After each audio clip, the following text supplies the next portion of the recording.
Liu Haifeng loved having unique pets, but his wife, Sue, felt the animals were controlling him and taking his energy away from caring for their family.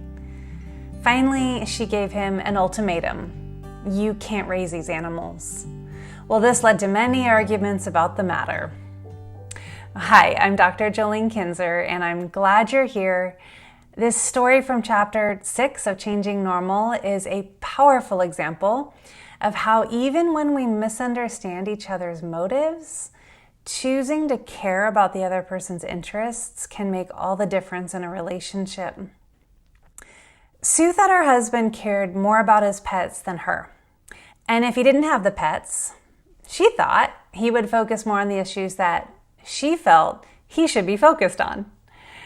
Liu admitted to me that he simply didn't consider the issues she thought about constantly as sufficiently important to stress about. He wanted Sue to understand his need for relaxation and to enjoy nature. Having food and clothes and being happy was enough for him. Well, after studying biblical peacemaking, Liu changed his approach. He stopped focusing on being understood and started listening first. After his wife finished speaking and he understood her concerns, he would then respond with a focused explanation. But Sue still didn't believe that he really did love her more than his pets. Liu realized that even though his wife's perception wasn't true, he truly did love her more than his pets. His explanations weren't working. So he chose to live out John 13:34, where Jesus says, "As I have loved you, so you must love one another." Liu put Christ's interests and his wife's interests before his own. He sold all his animals. That sacrificial action brought reconciliation. It proved to his wife that he truly cared, and it moved her to compassion. And eventually, she was the one who encouraged him to buy a pet again.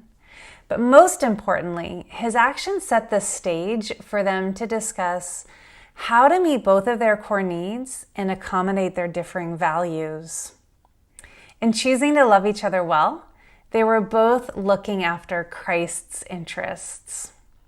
Well, as I wrap up, I invite you to reflect on this question. Is there a stance that you've taken on something or a hobby that you're holding on to so tightly that it's hurting your most important relationships? Sometimes the path to peace requires us to sell the animals in our lives to prove that that person is our highest priority. What's one way you've seen sacrifice lead to reconciliation?